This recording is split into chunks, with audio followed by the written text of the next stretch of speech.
Assalamualaikum warahmatullahi wabarakatuh.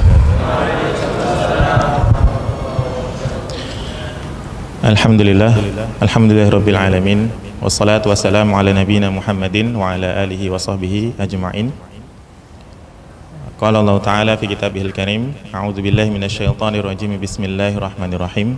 Ya ayyuhalladzina amanu kutiba alaikumus shiyam kama kutiba alal ladzina min qablikum la'allakum tattaqun.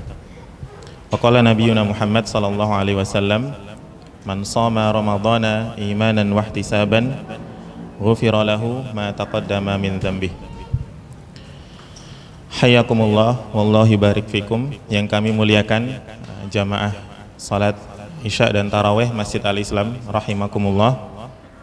Wabil khusus para pengurus DKM, para asatidz, kemudian para ummahat, khususnya divisi wanita, dan ikhwah sekalian, nafa'anallahu bikum wal muslimin. Mudah-mudahan Allah selalu memberikan manfaat kepada kita semua dengan keberadaan para bapak-bapak, para asatidz, dan para ibu-ibu semua, kepada kita dan kepada umat Islam semuanya. Amin ya rabbal alamin. Khair, berdirinya kami di sini sekali lagi bukan sebagai yang terbaik, akan tetapi ada kalanya kita perlu untuk saling menyampaikan nasihat dan tazkirah, karena hal itu merupakan sesuatu yang bermanfaat untuk orang-orang yang beriman. Jamaah sekalian yang kami muliakan, apabila kita membaca surat Al-Anbiya ayat 83, Allah berfirman, wa ayyuba idznada rabbahu anni massaniyad durru wa anta arhamur rahimin fastajabna lahu fakashafna ma bihi min dur wa atainahu ahlahu wa mislahum ma'ahum rahmatan min indina wa dzikra lil abidin. Dan ingatlah kisah Nabi Ayub alaihi salam. Nabi Ayub ini bukan nabi yang terkaya, karena masih ada Nabi Sulaiman. Bukan juga yang berkedudukan sebagai raja seperti Nabi Daud atau Zulkifli anaknya. Tetapi Allah menyebutkan Nabi Ayub ini sebagai teladan untuk kita, karena meskipun bukan yang paling top, tetapi beliau dikaruniai 3 unsur yang menjadikan manusia itu bahagia di dunia. Yang pertama, kesehatan, kemudian keluarga, kemudian harta. Dikasih 3-tiganya. Nah, suatu ketika karena Allah itu sayang sama beliau alaihi salam, Allah tes, dikasih ujian, diambil hartanya, ternaknya, kebunnya, ladangnya musnah, anak-anaknya meninggal dunia. Kemudian yang terakhir kesehatannya diambil, sampai-sampai dia itu dikasih penyakit kulit. Yang penyakit kulit itu ulat itu bisa hidup di situ. Diabetes nggak level ini, sampai ada belatungnya gitu ya. Subhanallah. Yang menarik justru Nabi Ayub itu mengucapkan ikrar, wa anta arhamur rahimin, dan engkau ya Allah adalah arhamur rahimin. Di antara penyayang-penyayang yang ada, Allah itu yang paling penyayang. Wa anta arhamur rahimin. Ini husnuzon kepada Allah yang sangat luar biasa. Kalau husnuzon kepada santri nggak bawa buku catatan gampang. Husnuzon kepada teman yang lupa balikin barang mudah. Husnuzon sama Allah ini tingkatan wali ya, tingkatan orang-orang hebat. Mudah-mudahan kita termasuk orang-orang yang mudah untuk berprasangka baik kepada Allah Subhanahu wa ta'ala. Nah, yang ingin kita bahas di sini adalah dengan husnuzonnya itu Allah mengabulkan doanya, fastajabna lahu fakashafna ma bihi min dur. Disembuhkan penyakitnya. Seperti sedia kala. Nggak ada bekas-bekas lukanya, itu nggak ada, glowing. Ya. Nggak pakai skincare apa-apa, langsung glowing. Gitu ya. Terus dikembalikan kekayaannya itu balik lagi. Anak-anaknya juga bahkan dilipat gandakan oleh Allah Subhanahu wa ta'ala. Sebagai bentuk apa? Rahmatan min indina, sebagai bentuk rahmat Allah, wa dzikra lil abidin. Dan ini kisahnya Ayub alaihissalam itu meskipun ringkas, itu menjadi pelajaran untuk semua hamba Allah, untuk semua orang yang menyembah Allah Subhanahu wa ta'ala. Barakallahu fikum. Yang ingin kita bahas di sini adalah masalah hartanya. Ya, ujung-ujungnya kita bahas harta lagi. Ayyuhal ikhwas sekalian rahimakumullah. Kenapa kita bahas hartanya? Karena di antara bentuk penegakan syariat Islam itu adalah penggunaan harta sesuai dengan aturan Allah. Nah, di dalam agama Islam ini ada banyak cara membelanjakan harta. Ada yang namanya sedekah, zakat, wakaf, hibah, wasiat, waris, hadiah, kemudian giveaway. Giveaway bukan. Jadi giveaway itu kategorinya apa, saya masih bingung. Nah, barakallahu fik. Secara umum, segala sesuatu yang bermanfaat untuk diri kita sendiri ataupun orang lain itu disebut sedekah. Nah, ini bisa bentuknya harta, bisa bentuknya ilmu, bisa bentuknya bantuan dan lain sebagainya. Selama itu bermanfaat untuk diri sendiri dan orang lain, itu sedekah. Nah, kemudian kalau bentuknya harta yang bermanfaat untuk diri sendiri atau orang lain, itu disebut dengan infak. Infak itu disebut dengan infak itu apa?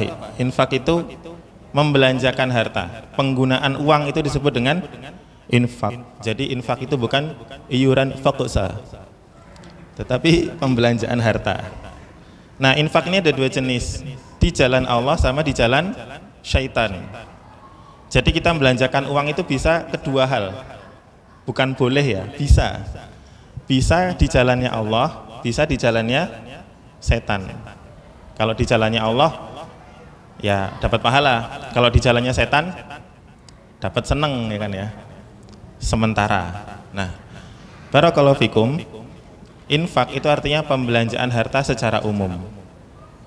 Kemudian kita juga mengenal namanya zakat. Zakat itu pengeluaran harta yang hukumnya wajib apabila kita sudah memenuhi syarat-syarat tertentu. Misalnya harta tersebut sudah sampai nisab dan sudah sampai haulnya, atau habis panen, atau habis nemu harta karun misalnya. Nah, itu nanti kita terkena zakat. Kemudian ada juga yang namanya nafkah. Nafkah ini pecahannya mirip sama infak tadi, anfaqa yunfiku, infak atau nafkah. Pembelanjaan wajib untuk keluarga, harus nafkah itu wajib diberikan kepada istri dan anak-anak. Kemudian ada juga yang namanya hibah. Hibah itu kita memberikan sesuatu kepada orang lain lebih karena kita tuh empati, kasihan, pengen menolong. Nah, itu disebut dengan hibah. Meskipun ada unsur ta'abud, kita ada keinginan untuk mendapatkan pahala dan beribadah kepada Allah dengan pemberian tersebut. Tetapi ketika unsur rasa kasih kita lebih besar, maka itu disebut dengan hibah, pemberian cuma-cuma. Kemudian ada yang namanya wakaf. Wakaf itu sedekah yang terikat, syarat ketentuannya berlaku. Saya berikan kepada fulan, tapi fulan tidak bisa semaunya sendiri menggunakan pemberian dari saya. Beda dengan hibah, bebas. Misalnya seorang ayah memberikan hibah kepada anaknya, terserah anaknya mau dipakai apa. Tapi kalau wakaf ada ketentuannya, tidak boleh dijual, tidak boleh digunakan selain akadnya dan seterusnya. Kemudian ada juga yang disebut dengan hadiah. Hadiah itu pemberian kepada orang lain yang berarti, orangnya itu berarti buat kita.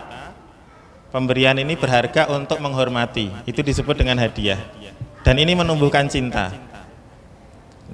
Nah, kalau ada laki-laki main ke rumah bapak-bapak bawa martabak, itu saya nggak tahu hadiah atau suap, saya nggak tahu itu. Ya, yang penting melembutkan hati Ustadz, ya bolehlah gitu. Ada maksud tersembunyi dari martabaknya, mungkin ada kacangnya gitu. Ada kacang di balik martabak. Nah, barakallahu fikum. Kemudian yang cukup sensitif itu adalah wasiat dan waris. Wasiat dan waris. Kalau wasiat itu janji, seseorang itu menjanjikan harta kepada orang lain tapi hartanya itu dikasih kalau yang berjanji mati. Nah, ini sesuatu yang sifatnya solutif. Rahmat di dalam agama Islam, rahmat Allah lewat syariat Islamnya, apabila ada seseorang yang menyayangi bukan ahli waris, anak tiri, anak pungut, kemudian mertua, menantu, yang mereka semua tidak bisa dapat warisan, bisa mendapatkan harta dari seseorang melalui jalur wasiat. Kemudian yang terakhir ada warisan, di mana warisan ini ketika seseorang meninggal dunia sudah otomatis balik nama menjadi milik ahli warisnya yang berhak mendapatkan harta warisan tersebut. Nah, jamaah sekalian yang kami muliakan, jadi mengetahui istilah-istilah pembelanjaan harta di dalam agama ini menjadikan kita berhati-hati, tidak salah menerapkan syariat.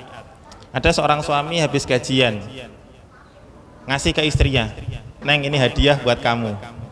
Hadiah? Ini kebutuhan bulanan, nafkah, ini bukan hadiah. Salah kaprah. Atau misalnya ada pengamen lewat, atau Quicksilver lewat gitu, atau ondel-ondel lewat, terus kita kasih, "Mas, ini hadiah 2.000." Hadiah 2.000, itu hibah karena kita kasihan.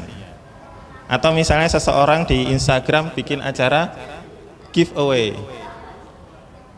Kenapa dia pakai giveaway? Karena kalau dia pakai "saya mau bagi-bagi zakat", nah ini terbatas, yang bisa dapat orang-orang tertentu saja. Tapi kalau giveaway itu hibah, bisa untuk siapa saja dengan mengikuti syarat-syarat tertentu.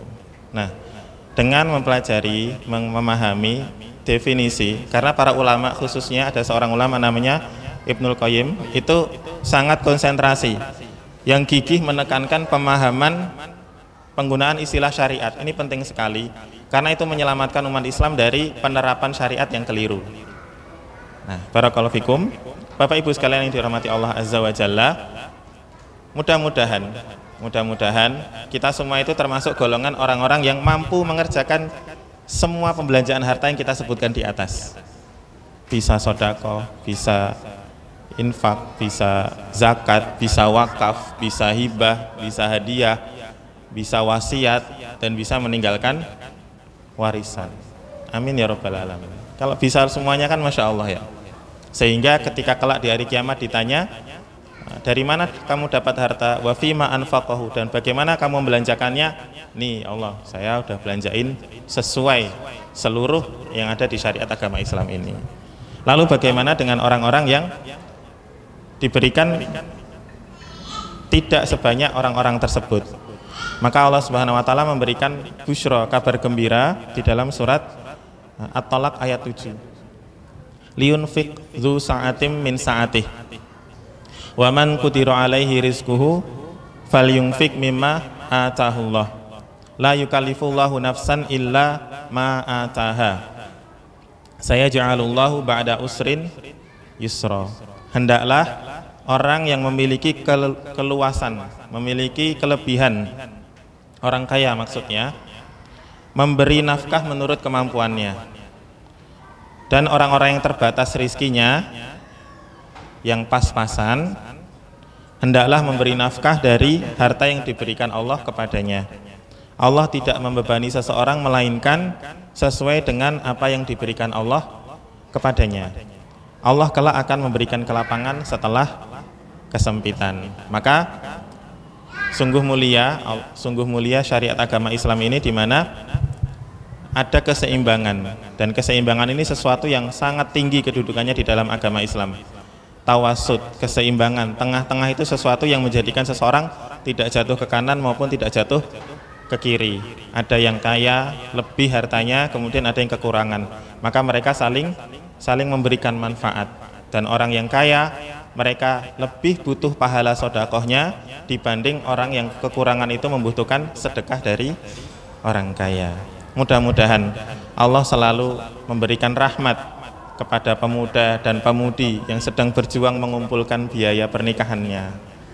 Mudah-mudahan Allah selalu memberikan rahmat kepada para ayah dan suami yang berusaha mencari kecukupan dengan yang halal, menjaga diri dan keluarganya dari yang haram.